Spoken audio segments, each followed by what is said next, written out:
It's also possible, since Jeremy has resorted to murder, his own sense of right and wrong are a little different than ours. Yes.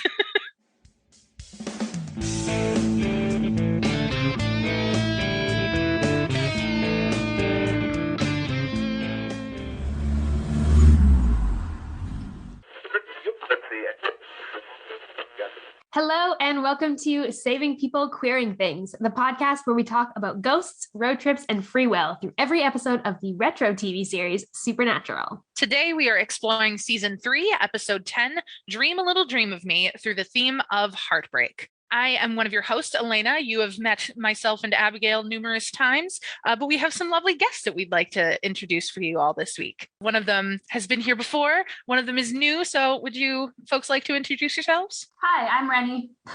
I'm back. Yay, Renny. You all know Renny. Renny has been many times, but it is always a delight to have you. Thank you. It's a delight to be here. And yeah, we have... and I'm like, hi, when do I go? Is there a queue? No, sorry. I'm Jenn.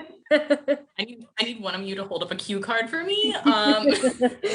Fair. But anyway, hey guys, I'm Jenn. I go by Rupert Gaze on AO3, TikTok, Tumblr, and Twitter. And yeah, I guess since it's my first time just kind of going through, right, why I'm here. Yeah, what's your connection to Supernatural? How much of the show have you seen? Why would you ask me this? Very specifically. You can say as much or as little as you want. Your connection to the fandom and all those things. Yeah, so I was into Supernatural. I don't know. I feel like in my mind it was like golden era, like season 8 was live and whatnot. Kind of way back then, like 2012, 2014-ish. Quite a time to be alive. It was surely something. And didn't think about the show for a good 8 years. I thought I was free. 1518 happened. 1520 also happened. Allegedly, I don't know. I haven't watched it. And I got so angry that I was like, I'm going back. We're diving back into this. Started writing fic. Some of this fic is too long, but now we're stuck here. I think we're going on like 3 years since all of that happened. But yeah, it's been good. I was never on any podcast or anything the first time around, but I think doing a lot of fandom through TikTok this time has like improved a lot of stuff or changed a lot of my own fandom experience. And so now here I am. And in terms of the actual amount of Supernatural we've watched, who's to say? I've definitely watched this episode. We can guarantee that. Listen, the number of episodes that you've seen is between you and God, and we respect that.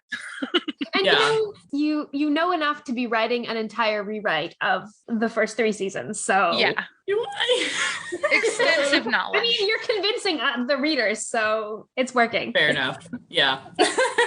I'm going to be excited to read this when you get to your point of your rewrite. That's this episode. Oh my God. So many notes happened. This episode might already be half written already. We love that for you. Well, that is going to bring us to our 30-second recap and road so far. So this is the part of the show, if you are new, where we recap what has been happening in the season so far. And then we also give a recap of the episode if you haven't seen it recently, or if you need a little reminder before we jump into our discussion. So Elayna is going to do our road so far for season 3. I'm going to pull up a timer for you and you can let me know when you're ready. Which will certainly be made. Are you ready, Elayna? Never, but let's do it. I'm gonna count you in anyway. Okay. 3, 2, 1, go. Okay, so they let a bunch of demons loose from hell. Dean made a deal where he sold his soul to save Sam, and now Sam's okay, but they have to deal with all of these demons, and it's really crazy. And I am forgetting what happens between like the 2nd episode up to the 9th episode. I don't know why. It's just leaving my brain. But I know that towards the end of episode 9, which is the one that comes right before this, they find out that Ruby can, in fact, Ruby, who's a demon, can't save Dean, and he's really sad about it at the end. That was so bad. Literally, I forget every single episode that existed. Delightful. So now we get to recap the episode itself. And I think that we should have a recap from both of our guests if they are willing today. I would be down for that, although I have no stake in it because I won't have to do so. I'm down. I have one written out. Well, Renny, maybe we'll get you to go first. Sure. Let me know when you are ready. I'm ready. Okay, 3, 2, 1, go. So Bobby gets found in a coma. Sam confronts Dean about his self-hatred / apathy about his imminent death. The boys find Bobby and start looking into his hunt. They find out it's centered in dream root and dream walking. They decide to ask Bella for some African dream root so they can dream walk in Bobby's head, find out what he knows. Sam has a sex dream about Bella. They dream walk in Bobby's nightmare, which Dean learns is reliving of his worst memory / hunter origin story. Sam kills the killer. And Dean has a confrontation with himself. Bella steals the colt, and Dean opens up to Sam. That is so concise. Thorough as always. Everything about that was top tier. Thank you so much. Okay, Jenn, do you want a minute to prepare in any way? No, Okay. I think we're gonna be okay. Okay, I think it's gonna be great. Okay, I'm gonna count you in. 3, 2, 1, go. So every episode of season 3, it's like, Dean, I'm gonna go to hell, but that's fine. Then Sam's like, no, we have to save you. And Dean's like, I'm worthless. I don't deserve to be saved. Anyway, Bobby's in a coma. It turns out it's a dream related thing. They get some African dream root from Bella, and then they go in, save Bobby. But then, Dean was kind of an idiot. And now he's maybe gonna also get chased by this Freddy Krueger dude who doesn't look like Freddy Krueger. His name's Jeremy. We get a lot of mano-y-mano type stuff with Demon Dean, and ultimately day is saved. Nice. That was marvelous. Wonderful. Well done. Wonderful. Not one improv. Would not have believed that you just made that up on the spot. Oh, thank you. I did start to sweat, though. I did get a little sweaty in that half a minute. It's there's nothing like the anxiety of watching the time tick down in the 30-second recap and thinking about how much of the episode you still need to talk about.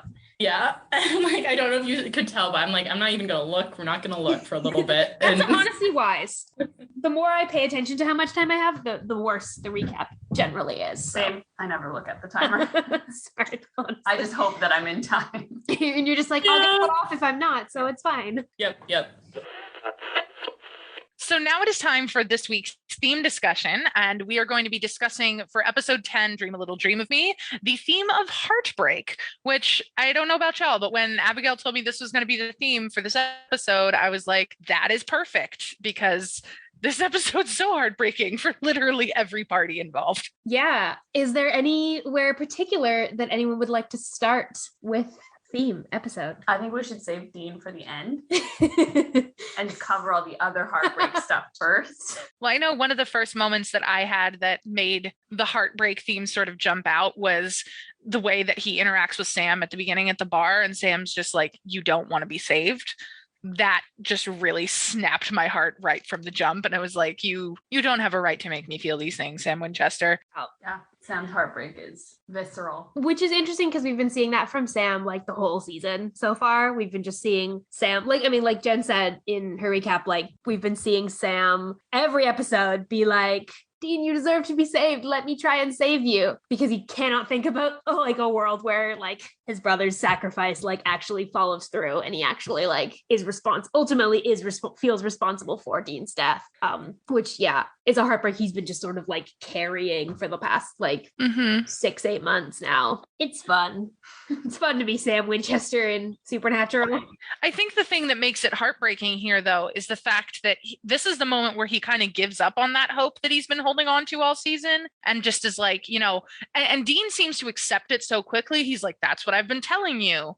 But Sam's like, no, you're not hearing me. I am giving up hope because you've given up hope on yourself. And that is, I think, the most devastating part of it. Mm-hmm. Mm-hmm. I was thinking about if there's heartbreak and not being able to dream. Obviously, Jeremy has demons in his past that have turned him into the murderer that he becomes. But I was wondering how much of that would be not being able to dream, because he said, it's like being awake for 15 years. Which is, maybe y'all can help me understand, because when he says that, I'm like, okay, yes, not dreaming sucks, but also you're still sleeping, right? I don't understand quite that comment about it's being awake for 15 years. So I'm like, you're not, you're still sleeping every night, presumably. So I think that, I only say this because I actually have a friend who has a sort of thing where he never dreams. And if he does, it's super, super rare. And I think it's just kind of, dreaming is what helps you kind of process your day in a way. And so it's like, if you don't have that time, it's kind of like as you go through the day, you're filling your head with all kinds of different things. You're talking to people, you're, going about your day and, doing school stuff and work and all of that. And when you sleep and you have that dream, it's kind of like, it allows you to sort of unload it a little bit. And I think that it's, at least from what I understand, he's kind of just trying to be like, I'm just exhausted because my brain never lets me do that until I started being able to use this dream root stuff. But I don't know how accurate that is to like everybody that doesn't have dreams. But that's just like, when I watch this episode, I always think of my one friend who's like, yeah, I never have dreams. And I just think that's like, I've never experienced having no dreams. I've always had really vivid ones. So I'm just like, that's really strange to me. Yeah, no, I like that. That's some helpful perspective. Yeah. And we know too that Jeremy has a specific condition, which is something in real life. And I did not do like research on that particular disorder, but I'm imagining, or, whatever it might be, I cannot even remember a condition, but I'm thinking it must shut down part of the brain that's responsible for that, which might even feel different than not just having dreams. I mean, I can't remember the last dream I remember having. Yeah. But, it's probably been years, but I do think that I probably am dreaming. I'm just not remembering. But if you're physically incapable, then maybe that's a different sensation. Right. Yeah, and maybe I wonder it if is that's affecting your sleep quality. Like maybe you are, I mean, I can imagine that could be really disorienting if the time between you falling asleep and you waking up doesn't actually feel like time passed. Because I think also because I also don't generally remember my dreams, there'll still be the sense of like having had them, even if I can't recall what happened in them. Well, I don't believe when you're in deep sleep, I don't think that's when you actually dream. I think it's in the less deep, the short parts. I don't know. Yeah, that makes sense. Cause I know for me, like I usually, if I have like a really full, like restful night, I won't have any dreams. But then if I like wake up and then decide to go back to sleep and I only sleep for like an hour or two, that's when I have like the crazy vivid dreams. And I'm like, oh my God, I feel like I didn't even sleep because this dream was so vivid. It's also possible, since Jeremy has resorted to murder, his own sense of right and wrong are a little different than ours. Yes, of course. Quite possible. It's also possible. It's also possible that he is finding some justification for his actions in the form of Yeah. This one thing is slightly inconvenient for me, and how dare you take it away? I will stop at nothing to get what I want because I deserve it. Like say it with me, white man. Yeah. Yeah. Oh. That's the quiet part out loud. Yeah. Yeah.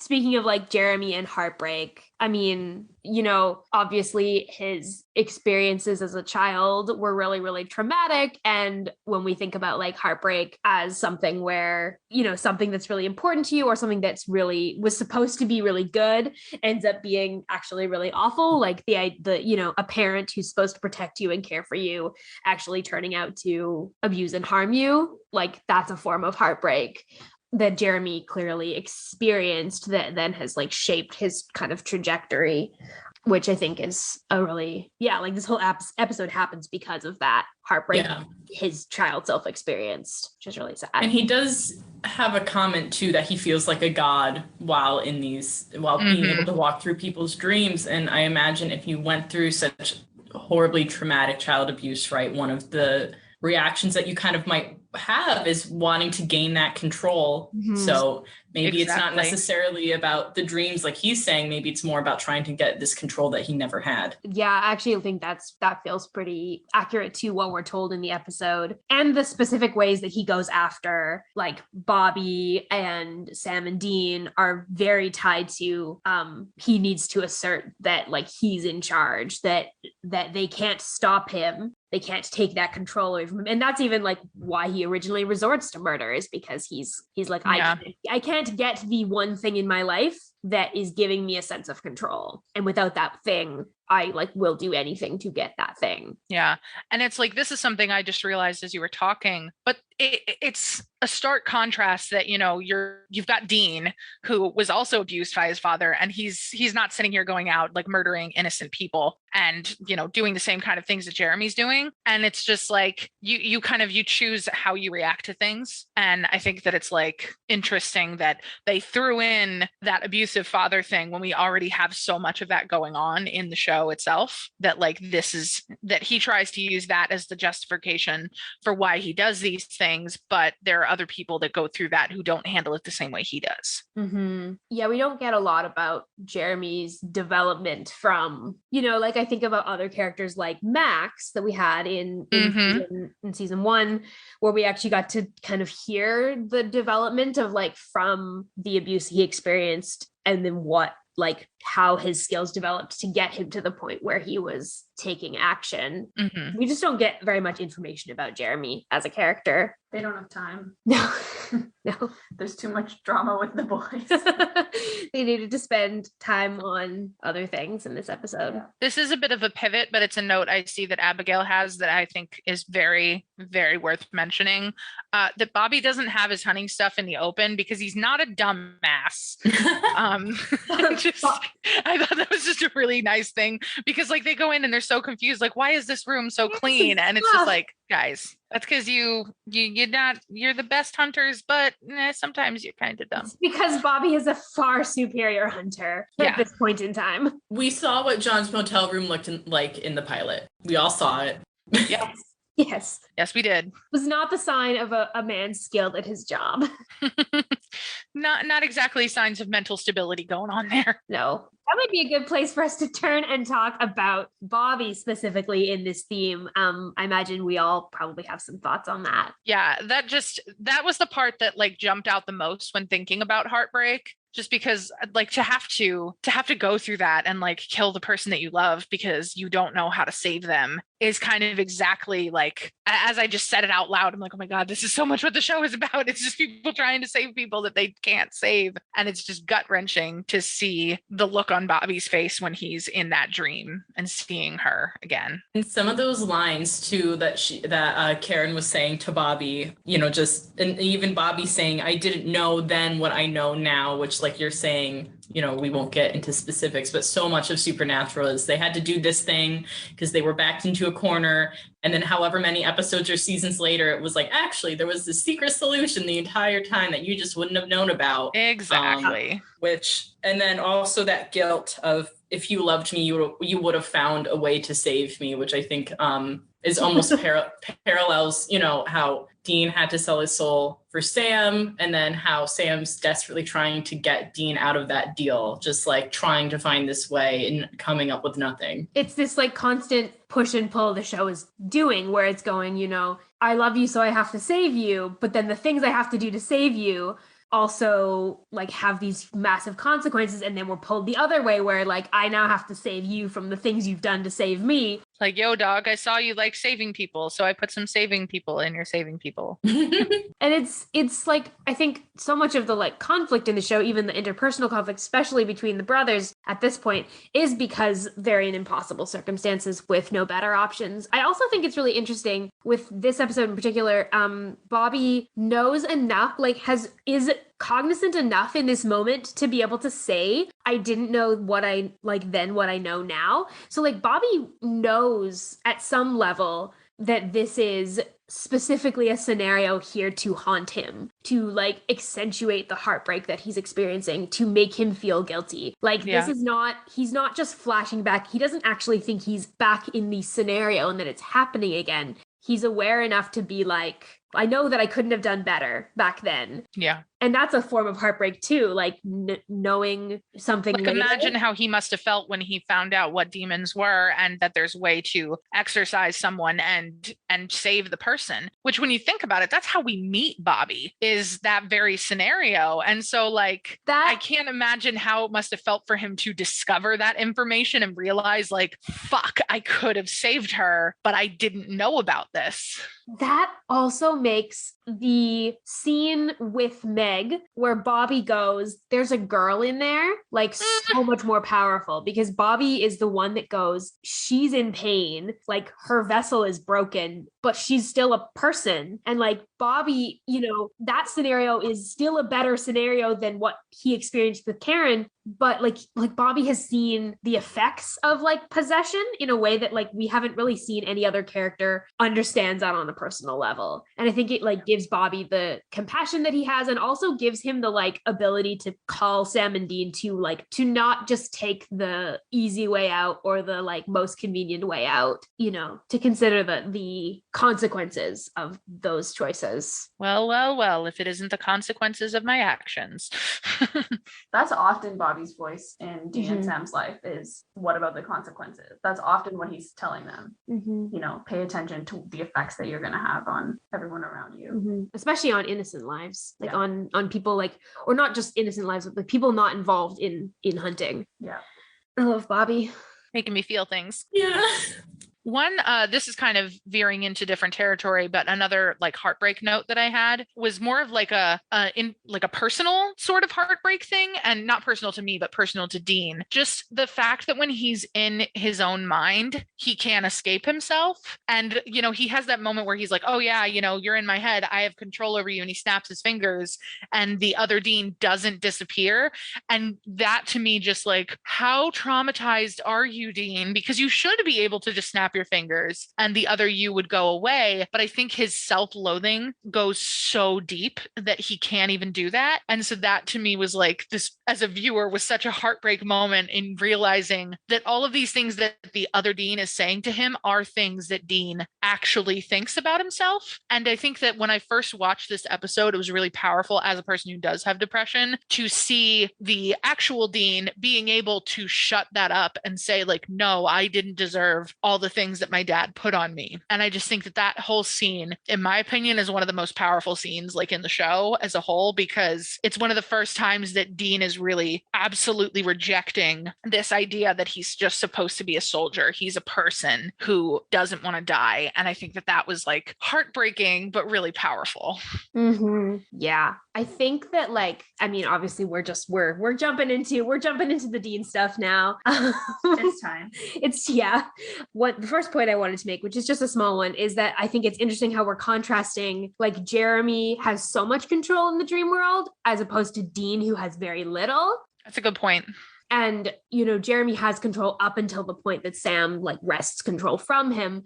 But Dean like has to take control from himself, and not like Sam uses the environment and the circumstances to get the upper hand, whereas Dean has to like battle these inner demons to sort of like get any semblance of control. This is like a very personal experience for Dean. And obviously like he's the one that actually, you know, drank the beer. He's the one that like is the most affected, like Sam's sort of standing outside of it a little bit. But I think that contrast is interesting. Totally. A lot of this episode was reminding me of season 2's What Is and What Should Never Be. Right? Yes. Yeah. Parallel. Like even, you know, kind of that scene too with Lisa being just suddenly appearing, right? Yeah. The idea of this idealized woman, this woman that Dean seems to like, and at least in this dream, right, they have this easy relationship. What is and what should never be, you have Carmen, who's this girlfriend who just like knows him really well. He even says that. And so having that there, and I think just also how in this, there's just so many different ways that those scenes were directed and they were shot to really contrast his own life with these pieces of this life that he might want and maybe can't even communicate that he wants. And these are also ideas that you're thinking, okay, how would that really work though? Like, would that actually be a good life for him to have in reality? But it's all he has to go off on. Makes me crazy. Makes me just, there's a little hamster wheel in my head that's spinning. Yes. Yeah, because Dean just wants to be a soft baseball dad who goes on picnics with his lady, and that makes me upset in levels I can't even describe because he never gets that. But he also wants that because that's what he thinks that happiness and peace would look like, you know? That's like, a fair, very fair point. It's also like, that's also like the traditional American apple pie life sort of idea. Like even the visuals of the way they shoot it is, the picnic scene. It's very glowy. It's very idealized. And I think like the thing about Dean is that like he imagines this life for himself that he wants, and he genuinely wants it. But he also, like you said, Jen, doesn't have words to put to it. Partly because he's never even fully well, and even we know that from even before Mary died, John and Mary's relationship wasn't perfect, and even their relationship wasn't idealized, like wasn't the perfect family. And so he, it's that super big contrast between like what I think I want to have, which is totally unattainable, and he knows it's totally unattainable and can't fully even admit that that's something that he's longing for. And you even get that with his like interaction with Sam, because he's like, don't look at me like that. Well, and he says, I never had this dream before. Like I've never had this dream in my life. Whereas like we know, even with what is and what never should be, he has had this dream before. He has had a form of this dream before. And that line really came off to me as like he just wants to pretend in front of Sam that he's probably had this exact dream with Lisa in the same on the same picnic blanket many times, but he doesn't want his brother to know that. And that's also why he doesn't tell him at the end. Yeah, when he says nothing, I was just looking for you the whole time. I was like, no. Exactly. Too much vulnerability for him in one episode. Yeah, I just think that there's like, originally when I was watching it, I was thinking there's heartbreak in Dean not being able to get what he wants, right? Like that's the easy kind of surface level heartbreak. But I think the deeper part of that is that there's heartbreak in him not having lost faith in the possibility of hope in his own life, in his current life. Like he can't imagine that as a hunter with his brother he can ever be happy, and he's kind of lost the hope for improvement, I guess. In his mental health and in his relationships and whatever he doesn't like about his life. It's almost like there's like two options. It's either this perfect idealized life that could never exist, that even if you were in that life, it wouldn't be perfect. Either it's that, or it's like his current actual reality where he's going to hell and nothing can stop it. And he's going to become a demon. And like, there's no other choice for him. Like the ideal can only exist in his dreams. And the reality is, I think it's illuminating the fact that he's had this heartbreak all season, coming to grips with the decision that he made, that he doesn't regret the decision, but it has just kind of taken any sense of desire or pursuit of his own like peace from him. Yeah, he doesn't regret what he did, but he also doesn't want to die. Yeah, and there's such a stringent dichotomy that it seems his mind is coming up with in terms of this idealized life that you guys are talking about, and then the reality that he's in and this almost hopeless period that he's trapped in. And I did think I really liked how this was directed overall. I loved the different dream sequences, but I did think one of the things that caught me was when like they're pivoting from one dream sequence to another. It's usually they turn around and it's a different room, or they leave one room and then it's a totally different setting. And I believe in this episode, Lisa was the only situation where Jeremy, who's the god of this realm, more or less, just takes her away. And he's like, where did she go? Just leaves and is gone before their eyes. Yeah, she like fizzles out. It's like it's almost like she's static on a TV that gets turned off. Yeah, like that entire scene was so weird. Like there's like I swear Dean's like looking around, like he can hear the Mamas and the Papas song playing, like it's diegetic for some reason. And then it could have just been me, but even when we see her, it sounded like these huge stage lights just flipped on, like really heavy, like mechanic clunk, which was again something really unique. Yeah, I think it's a good choice, because even all of the other things in the dream that like aren't real, that are like appearing and disappearing, are more grounded in reality. Like when Dean interacts with himself, that's rooted in reality. That's rooted in the like, I'm going to hell, this is what I'll become. Whereas the stuff with Lisa is so far out that it like has this sort of magical fake quality to it, like someone is putting on a play, like someone is like, turning on the TV and just putting, and it's also the one scene where Dean kind of interacts, but it mostly feels like he's watching something happen. Even when she speaks, it doesn't seem like she's it seems like she's speaking to Dean, but not like the Dean that's watching. She's speaking to like Dean she's seeing. And that's like, it's really interestingly done. Like he can't even star in his own fantasy. Oh, jeez. Very Dean. Like even what is and what should never be, this perfect world, he's like a shitty person in that world too. That's what I mean about like he has the line that Sam says to him this episode just nails it on the head when he says, like, you know, do you have such a low opinion of yourself? Like, why don't you want to fight for yourself? It's just at this current point in the series, Dean's self-loathing is just so deeply rooted that it's really hard to tear out. Mm-hmm. Yeah.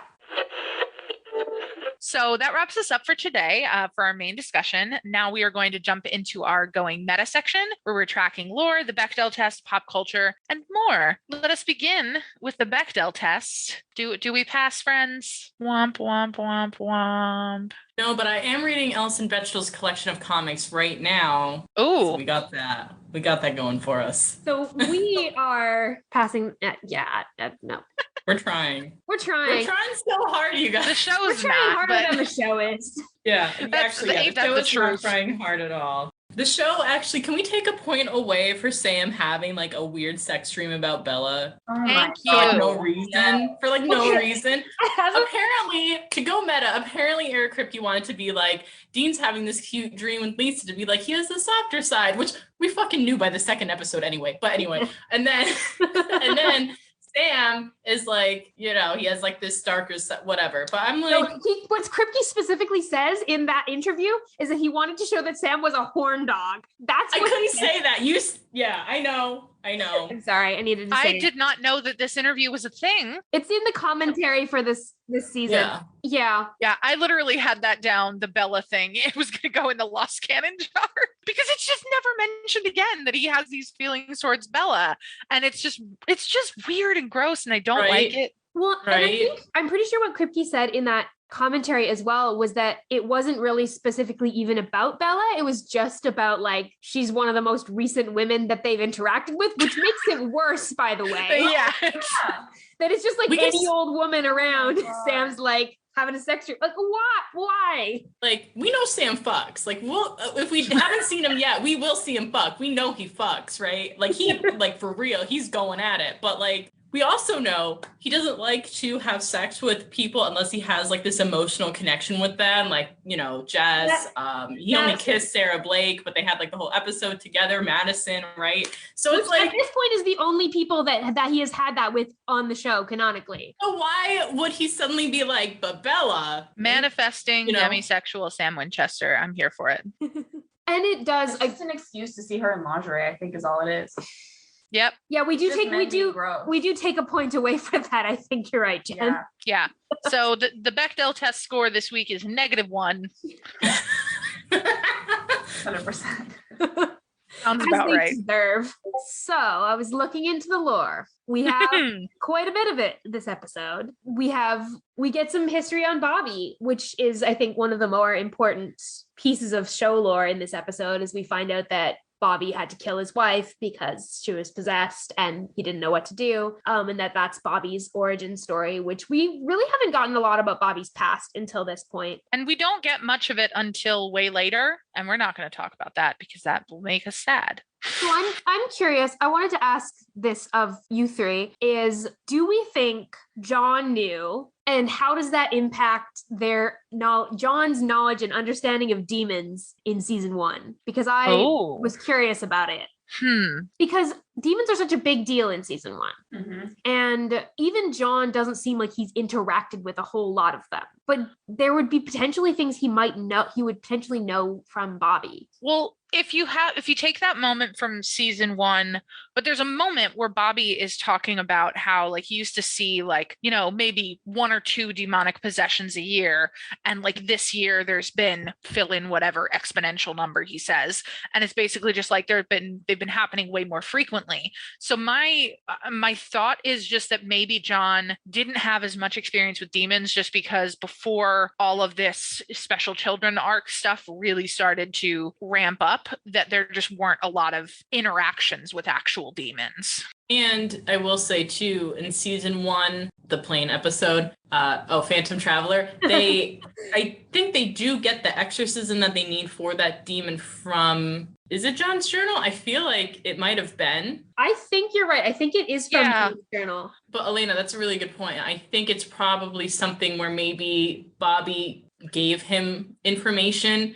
They could have maybe even, I could almost envision a really intense conversation if they were talking about demons at some point, where Bobby may have even said something hinting or suggesting that. But I don't know how close they would have been on an interpersonal level that he would have revealed that information. And also, even in this episode, you know, Bobby didn't seem like super ashamed or upset that Dean had seen that side of things, you know? So just, That's a good point. Right? I think like Sam and Dean are just so much closer to him than John and Bobby ever were. That is yeah, totally. that makes actually a lot of sense. It seems like John in season 1, like obviously he's figured out that what killed Mary was a demon, and before he told Sam and Dean that, but he like tracking it's really hard, and like, you know, he's gone, like Dean can't find him because he's tracking it. Mm-hmm. So it doesn't seem like he actually knows that much. Mm-hmm. I think the idea that Bobby wouldn't have shared the personal details of that makes a lot of sense. Which is really fun because it looks like they're about to retcon all that in the Winchesters, but that's for another podcast.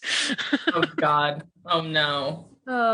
Yeah, it is. What I do really appreciate about this, and what like makes me just more interested in Bella and Bella's backstory, is like Bella gives off really strong witchy vibes in this episode, and in general, like in all of her episodes so far. There's been a lot of her using things that later on in the show are going to be primarily used by witches. Very good point. That's my private headcanon. I guess it's not private anymore. Now it's on a podcast. I'm not private headcanon that Bella is a witch of some form. The whole internet knows now.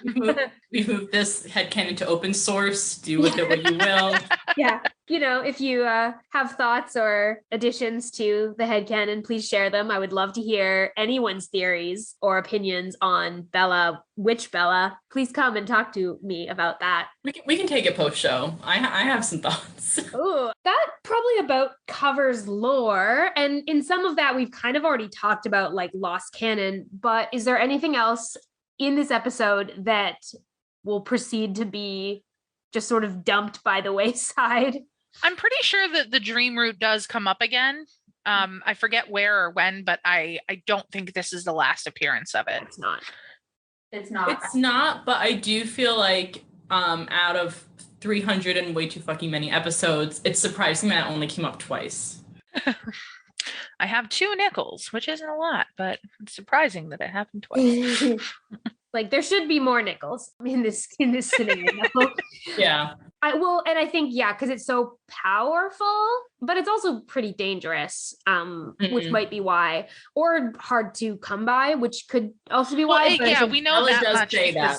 Because Bella had to get it for them. Like they couldn't just pop over to the local apothecary and grab some of this. Okay, but guys, I think that there's a character that comes in like season 4, and I think he can just like transport himself and go anywhere. I think that's what happened. Oh wow. Yeah. Wonder whom that could be. A loophole. We found a loophole. Heard some rumors. We found, this hole in the plot. How did it get there? Listen, Supernatural is a 15-year-long plot hole, and we all know it, but it's why we love it. Yeah. It shows its hole every fucking day. Well, that's a sentence I didn't know I was going to hear today, but pop culture. That's the next section that we have. There's a bunch. There's a lot. I feel like we're not going to walk through all of the pop culture, but does anyone have favorite pop culture moments, references in this episode? Weed natural. Just like I forgot where Dean's talking about like play Wizard of Oz and the Pink Floyd album. That's my favorite. And I never did that in college, but Sam's looking at him, and then I was like 2 seconds before Dean says that, I'm like, dude, what were you doing in college? And I forgot that he says that to Sam. That's a really good one. I mean, look, Sam definitely did some experimenting. We know Sam was definitely. Yeah. Sam, yeah. Sam actually had a college experience. One of my favorite references is like when Dean's confronting himself and he references Superman and like That's a good one. that fight scene, where Kent is forced to fight like evil Superman. And I just like appreciate that. I appreciate whenever Dean's very specific about a reference, especially when he's using that as the way to like not deal with the emotional consequences of a situation. Cause he's like, if I make a joke, dumb little joke, maybe I won't have to deal with the fact that I am like shitting my pants over having to confront myself right now. I really enjoyed the Magical Mystery Tour reference. It was subtle, but it was good. I always love a good Beatles reference. Mm-hmm. And he uses we have another rock alias. He uses the lead singer of Led Zeppelin, Robert Plant, for his alias. I didn't know the thing about Freddy Krueger, the actor, guest starring in Appointment in Samara. I had no idea that was a thing. Oh, I didn't actually know that either. Yeah, it's one of the notes on here. It was like he was played by Robert Englund, who is, plays Freddy Krueger, and then he shows up later. And I was like, learn something new every day. Lastly, our favorite part of the night, we do gaydar. So that's sexuality, gender, relationship dynamics, anything in that realm. We kind of already talked about the weird Sam sex dream thing. Yeah. I don't know that we need to talk about that more. Other things that we have thoughts about in this category. Adore the Angelina Jolie Brad Pitt moment. Mm-hmm. Mm-hmm. That was fun. That was cute. I enjoyed it. It's one of the few times where it's like one of them is referencing the other one's potential sexuality, but it doesn't read as like a horrible joke. Yeah. And it's not immediately responded to by the other one, like deflecting really hard. Mm-hmm. And I really appreciated it because I'm able to just be like, that's funny. Yeah. Mm-hmm. I agree. It's definitely one of the gentler ones that they have. Yeah, they don't show any like emotion connected to the comment from either of them. Yeah. Which is... And he doesn't miss a beat either. It's just Angelina Jolie? No. Brad Pitt? No. And then they just kind of, It's like, Dean, why did your mind go to both of them? Because you could have said like Angelina Jolie and Scarlett Johansson. You could have said any number of other, and I know that like they were married at the time, but still, but just Dean's brain is a funny little place. Sounds questionable to me.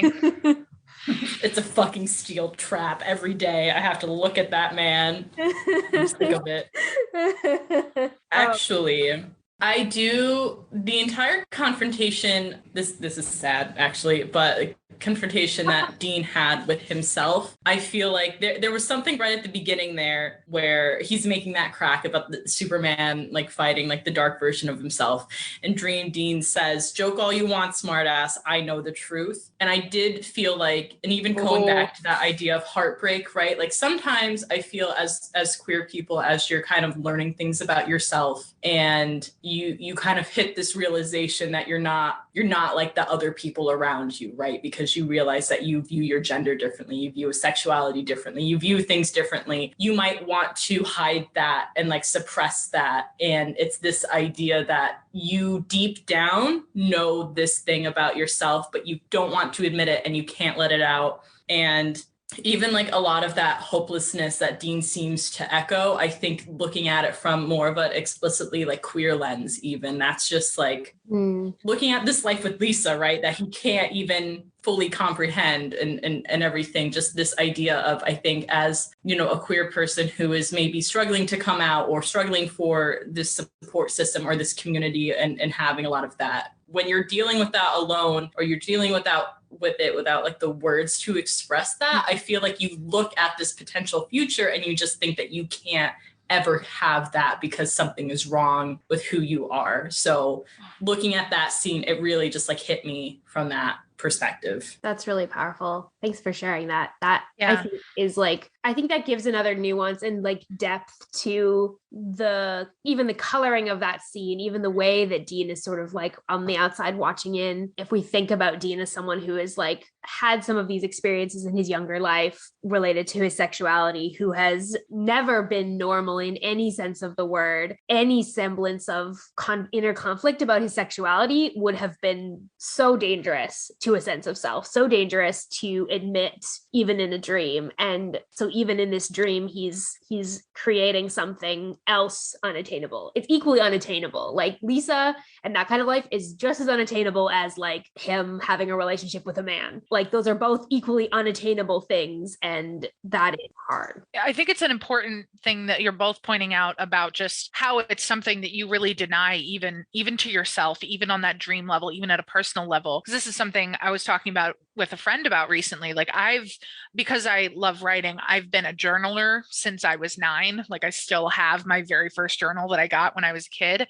And when I look back through those journals, even though I kept a bunch of them and I wrote extensively, there was no mention in any of those journals, even though there were things that I knew that I wasn't necessarily straight. And there was this overcompensation as a really young child where I constantly talked about the boys I had a crush on, because I felt like that was kind of what was expected of me. And I was always so afraid that if somebody found, like if my mom decided to crack open my diary, that she would, know these things. And so even on paper, as a young person, I was portraying this very cis heteronormative sort of thing because that's what I would thought was expected of me. And so there was no mention in my younger journals of the fact that I was questioning my sexuality as early as when I was like a child. And I think that that's really, really why Dean is a character I connect with so much, just because you see that repression for him goes like soul deep because of the environment he was raised in.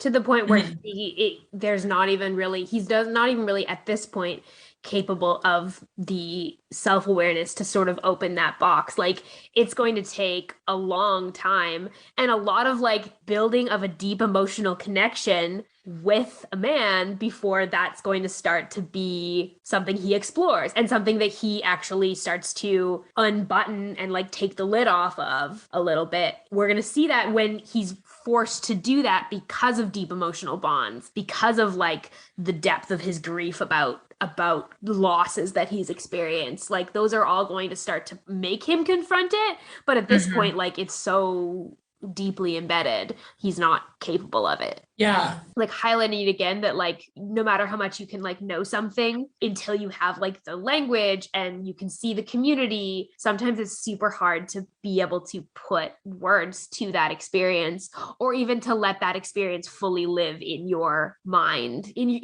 the safety of your own mind. It can sometimes not be fully realized until you actually have those pieces kind of built. Oh my gosh. All right. Well, that seems like a good point to transition to our final segments. We've got our episode mixtape, where we have our hosts and guest hosts give us basically a song that they think encapsulates the episode in some way. So, Renny, would you like to start us off with your song recommendation? Yes.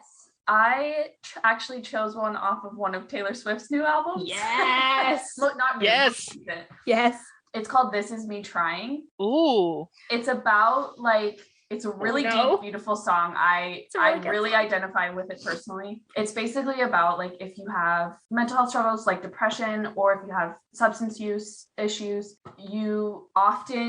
your version of trying really hard appears as other people's normal or other people's like baseline expectation. And so when you maybe just showing up at your friend's house is you trying really, really hard, right? Or maybe just like, not drinking that beer when somebody offers it to you is like trying really, really hard. But on the outside, it doesn't look like you're trying really hard, if that makes sense. And it's just, it's kind of the like how hard it is to have an invisible battle going on inside of you all the time. And I just think that Dean is having that happen. Like he's, every day he's dealing with the fact that he's going to die and he's going to go to hell and become a demon, and that he hates himself and that he has all this shit from how he was raised and everything, like everything we've talked about in this episode. And he's dealing with that all the time, every single day. And he has to keep going and act like he's okay. And, he tries to act okay for Sam, but he's trying really, really hard under the surface. It's really great. It's a really good, that's a really good pick. I think that like thematically that works super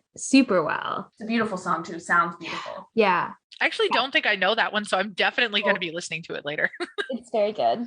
Jenn, would you like to share yours? It's a Bleachers song. For those who know, but it's from it's their sophomore album, Gone Now, which is really great. A lot of the songs throughout that whole album kind of have these repeating lyrics, and then the singer kind of used his sister passing away from cancer as kind of like the inspiration for a lot of these songs. But the specific one is Good Morning, which is the second track there, because he's talking, he has this allusion to how dreams work, where when you're waking up, you're in this in-between state. And then there's this lyric, 1 foot out, and I know the weight is coming because I left it on the, I left it by the bed last night. So this idea where you're just waking up and all these things haven't come crashing down to you yet, but they're about to.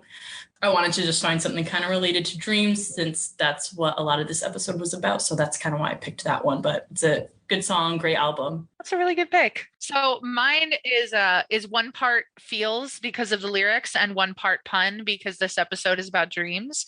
I went with Wake Me Up by Avicii. And it was specifically because of the line, as I was like looking at the lyrics for it, all this time I was finding myself, but I didn't know I was lost. And that line just feels very much like the way Dean feels in that vulnerable moment at the end with Sam, where he's like, you know, I don't want to die. Like I don't think that Dean really realized how much he wanted to live until he had to confront that, you know, demon version of himself inside his own head. So I thought that was a really nice fit. It's a good one. The song I've chosen is One Step Forward, Three Steps Back by Olivia Rodrigo. And this song it's written as like a song between, you know, two people who have broken up, but it also works if you listen to it as like, I'm specifically thinking about like Dean's relationship with John. There's some lines in it that really kind of encapsulate the feeling of this person is someone I really care about, but also there's these irreconcilable things between us. You know, there's a line that says, you know, there's a, you know, it's 1 step forward and 3 steps back, and I'd leave you, but the roller coaster is all I've ever had. And this idea that like Dean is caught,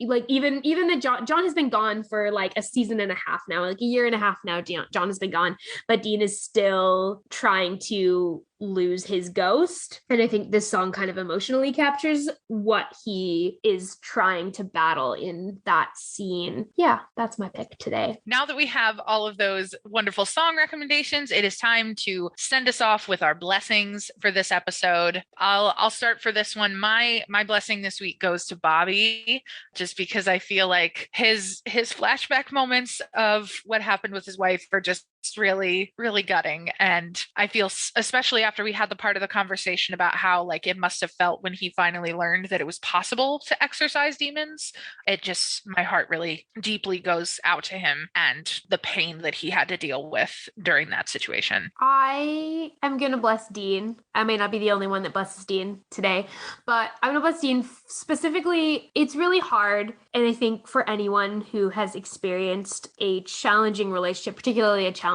like familial relationship, it's sometimes really hard to call things like what they really are. And I want to bless Dean for, even if it's just to himself, being able to name what John was and the hold that he had and the way that he was treated Dean, him being able to call John an obsessed bastard, him being able to name that what happened to him was wrong, takes a lot of courage. And so like a blessing for Dean in that, and a blessing for, I guess, anyone listening or anyone who has experienced how hard it is to like say something true when it's been really painful. It takes a lot of courage, and it's that courage that I want to bless. Yours always make me want to cry in a good way.